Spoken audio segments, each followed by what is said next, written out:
அனைவருக்கும் வணக்கம். இது உங்கள் கடலியம். இன்னைக்கு யார் அந்த சார், இந்த கேள்வி தான் இன்னைக்கு தமிழ்நாட்டு அரசியலில் ஒரு மிகப்பெரிய பேசுபொருளாக இருக்குது. இந்த வழக்கை நம்ம முதல்ல இருந்து கூர்ந்து கவனித்துட்டு வரோம். கடந்த டிசம்பர் மாதம் இறுதியில் அண்ணா பல்கலைக்கழகத்தில் 2ஆம் ஆண்டு படிக்கும் அந்த கல்லூரி மாணவிக்கு நடந்த பாலியல் வன்கொடுமை, அந்த செய்தி வந்த உடனேயே அரசியல் கட்சிகள் எல்லாருமே வன்மையாக அதை கண்டித்து அறிக்கைகள் வெளியான உடனே 3 மணி நேரத்தில் அந்த குற்றவாளியை கண்டுபிடித்துட்டோம் அப்படிங்கிற செய்தியை காவல்துறை தரப்புலேருந்து வெளியிட்டாங்க. அப்போ அதில் அன்னைக்கு இரவுக்குள்ளேயே அந்த குற்றப்பத்திரிகையும் வெளியாயிட்டு அது குறித்தான பேசுபொருள் தமிழ்நாடு முழுக்க உலாவிட்டு அதில் என்னென்னா அரசே அந்த திட்டமிட்டு அந்த குற்றப்பத்திரிகையை வெளியிட்டுட்டு அப்படிங்கிற ஒரு குற்றச்சாட்டு எழுந்தது. அது உண்மையிலையும் அது ஒரு கண்டிக்கத்தக்கது. அந்த இது டெக்னிக்கல் கோளாறாக இருந்தாலும் மிகவும் கண்டிக்கத்தக்க வேண்டிய ஒரு விடயம். ஏன்னா அந்த பெண் கொடுத்த தகவலின் பேரில் அது கொடுத்த அனைத்து அறிக்கைகளையும் அவங்க குற்றங்களை எல்லாத்தையும் வெளிப்படைக்கு பார்வைக்கு கொண்டு வந்த ஒரு செய்தியை அரசு இயந்திரம் சொன்னது. அதுக்கு வருத்தம் தெரிவித்ததா அப்படிங்கிறதுக்கு இன்னொரு கேள்வியும் இருக்குது. அதுபோக அன்னைக்கே சென்னை கமிஷனர் அருண் சொன்னார், இவர் ஒரு ஆள் தான் குற்றவாளி ஞானசேகரங்கிற நபர், அவரை 3 மணி நேரத்தில் பிடிச்சிருக்கோம், அவங்களுக்கு கால் கை முறிவு ஏற்பட்டிருக்கு, வலிக்கு விழுந்துட்டா, பிடிக்கும் பொழுது வலிக்கு விழுந்துட்டார் வழக்கம் போல சொன்னாங்க. ஆனால் இதில் ஒரு மிகப்பெரிய அரசியல் சூழ்ச்சி இருக்குது, இதில் ஒரு மிகப்பெரிய அரசியல் இது இருக்குதுங்கிற குற்றச்சாட்டு அனைத்து எதிர்கட்சிகளும் வச்சுது. என்ன காரணம்னா, இவர் திமுகவில் இந்த பொறுப்பில் இருக்கிறாரு. அதுபோக தொடர்ச்சியாக மா சுப்பிரமணியம் இன்னைக்கு இருக்கிற சுகாதாரத்துறை அமைச்சரோட நெருங்கி பழகியிருக்காரு, அவரோட தொடர்ச்சியாக செயல்பட்டிருக்காருங்கிற ஒரு குற்றச்சாட்டு எழுந்தது. அதுக்கான ஆதாரங்கள், புகைப்படங்கள் எல்லாமே வெளியானது. அவர் வீட்டில் மா சுப்பிரமணியன் உணவருந்தினருக்கான புகைப்படங்கள்லாம் வெளியானது. அந்த குற்றச்சாட்டின் அடிப்படையில் திமுகவின் உறுப்பினருங்கிற இது வந்தது. ஆனால் இன்னைக்கு தமிழ்நாடு முதலமைச்சர் அவங்க என்ன சொல்றாங்கன்னா, திமுகவின் அனுதாபி அப்படிங்கிற ஒரு வார்த்தையை வைக்கிறாங்க. அது ரெண்டுமே ஒன்று தான். திமுகவுக்கு இயங்கினவர் திமுகவின் செல்வாக்கை வைத்து, ஆளும் கட்சியின் செல்வாக்கை வைத்து பல குற்றச்செயலில் ஈடுபட்டிருக்காருங்கிறது இன்னைக்கு வெளிச்சத்துக்கு வந்துகிட்டு இருக்கு. இன்னைக்கு அவர் இரவு நேரத்தில் திருட்டு தொழிலில் ஈடுபட்டதுக்கான செய்திகள் இன்னைக்கு வருது. அவர் கோயில், பெருமாள் கோயில்ங்கிற ஒரு சென்னையில் ஒரு முக்கியமான பகுதியில் இருக்கிற பெருமாள் கோயிலோட நிலத்தை கையகப்படுத்தி 3 மாடி குடியிருப்பு கட்டி இருக்கிறதா உண்மை தரவுகளை இன்னைக்கு அரசுகள் வெளியிட்டுக்கிட்டு இருக்கு, குற்றங்கள் வெளியே வந்துகிட்டு இருக்கு. இப்படிப்பட்ட ஒரு குற்றவாளி இது இன்னைக்கு அவர் மேல குண்டாஸ் போட்டு சிறையில் அடைக்கப்பட்டிருக்கு. ஆனா இதன் பின் உள்ள அரசியல் இன்னைக்கு எதிர்கட்சிகள் இதை கடுமையா போராடினாங்க. இந்த வழக்குல உள்ள அந்த யார் அந்த சார் அப்படிங்கிறத கேள்வி கேட்டு இன்னைக்கு எதிர்கட்சிகள் அனைத்தும் கேள்வி கேட்டாங்க. ஆனா திமுக அரசு திட்டமிட்டு அவர்கள் போராட்டத்தை முடக்கியது, அவங்களை கைது செய்து சிறைப்படுத்தியது. இன்னைக்கு அந்த யாருமே போராடக்கூடாது இந்த வழக்குல அப்படிங்கிற ஒரு இதை முன்வைத்ததுக்கு நம்ம திமுக அரசுகிட்ட இன்னைக்கு கேட்கிற கேள்வி, நீங்க தான் மாணவியின் பக்கம் இருக்கீங்க, குற்றவாளியை கைது பண்றதுல உறுதியா இருந்தீங்கன்னா ஏன் போராடுற சக்திகளை நீங்க கைது பண்ணி சிறைப்படுத்தினீங்க? ஏன் யாரையுமே பேசவே கூடாதுங்கிற அந்த ஒரு இன்னைக்கு இருக்கிற உங்க கூட்டணியில இருக்கிற கம்யூனிஸ்ட் கட்சியோட முன்னாள் மாநில செயலர் பாலகிருஷ்ணன் கூட கேட்டார், இது என்ன அவசர நிலையா, அறிவிக்காத அவசர நிலையாங்கிற கேள்வி கூட உங்க கூட்டணி கட்சியில இருந்து எழுந்தது. யாருமே போராடுறதுக்கு அனுமதி இல்லைங்கிற நிலையை நீங்க ஏன் உருவாக்கணும்? உங்களுக்கு உண்மையிலேயே மனசாட்சியின்படி நீங்க பெண்கள், பாதிக்கப்பட்ட பெண்களின் பக்கம் நின்று இருந்தீங்கன்னா ஏன் நீங்க போராடுறதை நீங்க தடுத்தீங்க? யார் அந்த சாருங்கிற கேள்விக்கு நீங்க ஏன் பதில் சொல்ல மறுத்தீங்க? சரி, இன்னைக்கு சட்டமன்றத்தில் 15 நாள் கழிச்சு வாய் திறக்க வேண்டிய தேவை என்ன? இன்னைக்கு முதலமைச்சரும் துணை முதலமைச்சரும் இது குறித்து ஒரு வருத்தம் தெரிவிக்காத என்ன?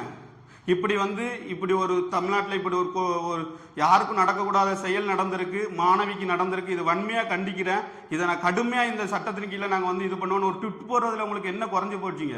இன்னைக்கு 15 நாள் கழிச்சு இன்னைக்கு எதிர்கட்சிகள் கவன ஈர்ப்பு தீர்மானம், உங்க கூட்டணி கட்சியின் சேர்ந்த கவன ஈர்ப்பு தீர்மானம் வந்ததோட நீங்க பதில் சொல்றீங்க. என்ன சொல்றீங்க? யார் அந்த சார்? நீங்க ஆதாரம் இருந்தா நீங்க அந்த இன்னைக்கு உயர்நீதிமன்றத்தால் நியமிக்கப்பட்டிருக்க சிறப்பு புலனாய்வு குழுவிட்ட போய் கொடுங்கீங்க. நாங்க இன்னைக்கு என்ன கேட்கிறோம்னா, அந்த வேலையை செய்ய வேண்டியது காவல்துறை. சரி, அதை நீங்க விசாரிக்கிறதுக்கு முன்னாடியே தான் உங்க அருண்குமார் சென்னை மாநகர காவல் கண்காணிப்பாளர் சொல்லிட்டாரு, ஒப்புதல் வாக்குமூலம் கொடுத்தாரு, ஒரே நபர் தான் குற்றவாளின்னு. அவரோட 2 மொபைல்கள்ல ஒரு செல்லு பிளைட் மோடுல இருந்ததுங்க. இன்னைக்கு திருப்பியும் அந்த புலனாய்வு குழு அந்த பெண்ணிட்ட விசாரிக்கச்சுல உண்மை, அந்த போன் வந்தது உண்மை, நீங்க சாரும் இன்னொரு சாரும் வருவாங்க அப்படிங்கிற வார்த்தையை பதிவு பண்ணதான் இன்னைக்கு செய்தி வருது. அப்போ நீங்க திட்டமிட்டு நீங்க என்ன செய்றீங்கன்னா, ஒருவேளை இந்த பெண்கள் இனி தமிழ்நாடு அரசுக்கு, இந்த திராவிட மாடல் அரசுக்கு பெண்களால எந்த சிக்கலும் வந்துடக்கூடாது, இதே மாதிரி பாலியல் வழக்குகள் வருதுன்னா யாரும் புகார் அளித்திடக்கூடாது, அவங்கள உளவியலை தாக்கணும்னு நீங்க நினைக்கிறீங்க. அப்படி இல்லாம நீங்க அந்த எஃப்ஐஆரை நீங்க பழக்கத்துல விட்டுருப்பீங்க. நீங்க டெக்னிக்கல் தவறா இருந்தாலும் யார் அதை வெளியிட்டாலோ, யார் அதை கசிய விட்டாலோ, அந்த அதிகாரிகள் மீது நீங்க நடவடிக்கை எடுத்த, யார் அதை பரப்புனாலும் அவங்க மேல என்ன நடவடிக்கை எடுக்கப்பட்டிருக்கு? இன்னைக்கு ஒரு உளவியலா ஒரு பெண்ணை நீங்க என்ன பாடுபடுத்திருக்கீங்க? இந்த அரசு இயந்திரங்கள் இன்னைக்கு வந்து அந்த குடும்பத்தையும் அந்த பெண்ணையும் என்ன பாடுபடுத்திருப்பீங்க? அவங்க இன்னைக்கு வரைக்கும் அவங்க உளவியலா என்ன பாதிப்புல அடைஞ்சிருப்பாங்க?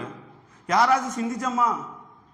இன்னைக்கு நான் ஒன்னே இந்த தமிழ்நாடு அரசுக்கு சொல்றேன், இந்த எங்க திராவிட மாடல் அரசு வந்து பெண்களை பாதுகாக்குதுங்கிறீங்க. பெண்கள் இந்த மாநிலத்துல எந்த பயமும் இல்லாம அலைகிறாங்க. ஆனா உங்க திமுகவோட செய்தி தொடர்பாளர் ஒரு சேட்டலைட் சேனல்ல உட்காந்து டெபிட்ல விவாதத்துல பேசுறாரு. அந்த பெண் ஏன் 10 மணிக்கு மேல வருதுன்னு கேக்குங்க. அந்த பெண் ஏன் ஆண் நண்பரோட உட்காந்து பேசணுங்க? அப்ப இங்க வந்து ஒரு பெண்ணு நடமாடக்கூடாதா? எது சுதந்திரம்? இந்த இந்திய நாட்டில் காந்தி கண்ட கனவு என்ன? இல்லை இன்னைக்கு நமக்கு முன்னோர்கள் போராடி வென்ற சுதந்திரம் என்ன? ஒரு பெண் இரவு நேரத்தில் தனியா நடக்க முடியாத சூழல் இருக்குன்னா அப்ப இது என்ன அரசு? இதுவரைக்கும் பெண்களுக்கு எந்த சிக்கலுமே இல்லைங்களே. கடந்த மாதம் இதே தூத்துக்குடி இதே தமிழ்நாட்டில் ஒரு பள்ளிக்குள்ள போய் ஒரு ஆசிரியரை வெட்டி கொன்னாங்களே, என்ன பாதுகாப்பு இருக்கு? இன்னைக்கு எத்தனை பிள்ளைகள் இன்னைக்கு வந்து இன்னைக்கு கொண்டு ஒரு புகார் வந்திருக்கு. காவல்துறை அதிகாரி வந்து பாலியல் வழக்குல கைது பண்றீங்க, சஸ்பெண்ட் பண்ணிருக்கீங்க சின்ன பிள்ளைகிட்ட. எத்தனை வழக்கு? நீங்க வந்து இன்னைக்கு உங்க காவல்துறை சட்ட ஒழுங்கு சரியா இருக்கு, இரும்பு கரம் கொண்டு ஒடுக்குவோம் பெண்களுக்கு ஒண்ணுன்னா நான் என்ன கேட்க? இந்த குற்றவாளி ஞானசேகர் ஒரு அரசு பதிவேட்டில் உள்ள ஒரு குற்றவாளி. 2019க்கு முன்னாடி வரைக்கும் 20 வழக்குகள் இருந்திருக்கு. இன்னைக்கு சமூக செயல்பாட்டில் இயங்குறவங்களையும் போராட்ட களங்களில் இருக்கிறவங்களையும் மனித உரிமை ஆர்வலர்களையும் இன்னைக்கு அரசு இயந்திரம் உளவுத்துறைகள் கண்காணித்துக்கிட்டே இருக்கு. இதே மாதிரி நீங்க சமூக குற்றச்சீட்டு சமூகத்தை சீர்குலைக்கிற குற்றச்செயலில் ஈடுபடுற சமூக விரோதிகளை நீங்க எத்தனை காலம் கண்காணிச்சீங்க?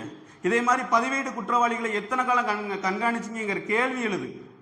இன்னைக்கு மக்கள் எல்லாரும் இன்னைக்கு எல்லா மக்கள்கிட்டையும் இருக்கிற கேள்வி, இன்னைக்கு நம்ம பெண் பிள்ளைய எப்படி ஒரு தைரியமா ஒரு கல்லூரி அனுப்பலாம், இல்லை எப்படி என்ன இது பண்ணலாங்கிற கேள்வி மக்கள்கிட்ட இருக்குது. இதுக்கு யார்கிட்ட பதில் இருக்குது? இன்னைக்கு எதிர்கட்சிகள் செய்த அரசியல்ல இன்னைக்கு அந்த பெண்ணோட பாதிப்பு அடைகிறது உண்மைதான். அந்த பெண்ணு எதிர்கட்சிகளாலே இன்னைக்கு உளவியலா பாதிச்சிருக்கும். அதுக்கு காரணம் நீங்க திமுக அரசு. இந்த முறைய தொடக்கத்துல இதுக்கான வேலையை கசிய விடாம இந்த வேலையை நீங்க முழுசா முடிச்சிருந்தீங்கன்னா, இந்த குற்றவாளிகள் யார் யார் இருந்தாலும் அவங்களை கைது பண்ணி உடனே சிறையடைச்சிருந்தா, அந்த சேரையும் சேர்த்து நீங்க வந்து சரியா புலனாய்வு பண்ணி கைது பண்ணியிருந்தா இன்னைக்கு இவ்வளவு குற்றம் இது இல்ல. இன்னைக்கு வந்து கனிமொழி பெண்களுக்கு இது பாதுகாப்பு தமிழ்நாட்டு அரணா இருக்குங்க. நீங்க சொல்லுங்க, பதில் சொல்லுங்க.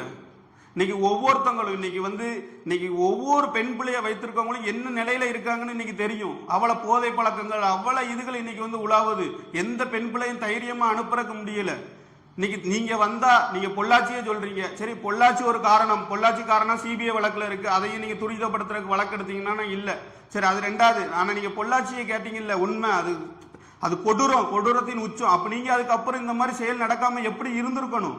இந்த அரசு எப்படி கண்காணிச்சிருக்கணும்? இன்னைக்கு அங்க வந்து ஒரு அண்ணா பல்கலைக்கழகத்துல 19 சிசிடிவி இயங்கலைன்னா அப்ப அதுக்கான பொறுப்பு யார் எடுக்கிறா? இன்னைக்கு உயர்கல்வித்துறை என்ன செய்யுது? இன்னைக்கு நீங்க ஆளுநர் தான் அதுக்கு வேந்தருங்க. சரி, ஆளுநரை கேள்வி கேட்டீங்களா? ஆளுநரையாச்சும் பொறுப்பாக்குனீங்களா? நீங்க திட்டமிட்டு அன்னைக்கு அதிமுக இருந்த எம்எல்ஏக்கள் யார் அந்த சார்னு கேள்வி கேட்டு அது ஒரு பேசுபொருளா வரச்சில நீங்க ஆளுநரை கை காட்டியிருக்கணும். நீங்க அந்த திசை திருப்புனீங்க. ஆளுநர் நீங்க எல்லாரும் சேர்ந்து கூட்டு செய்தியா சேர்ந்து இந்த விஷயம் கசிந்திரக்கூடாதுன்னு உங்களுக்கு இந்த வர்ற 2026 தேர்தல் உங்களுக்கு மக்கள் பதில் சொல்லுவாங்க. நீங்க தயாரா இருங்க, மக்களை சந்திக்கிறதுக்கு தயாரா இருங்க. எல்லா பக்கமும் ஒவ்வொரு பக்கமும் உங்களுக்கு கேள்வி எழும். மக்கள் ரோட்ல வச்சு கேட்பாங்க. வெள்ள நிவாரணத்துக்கு கொடுக்க போன அமைச்சர்களுக்கு என்ன நடந்ததோ அது இந்த அரசாங்கத்துக்கு எல்லா இடத்துலையும் நடக்கும்.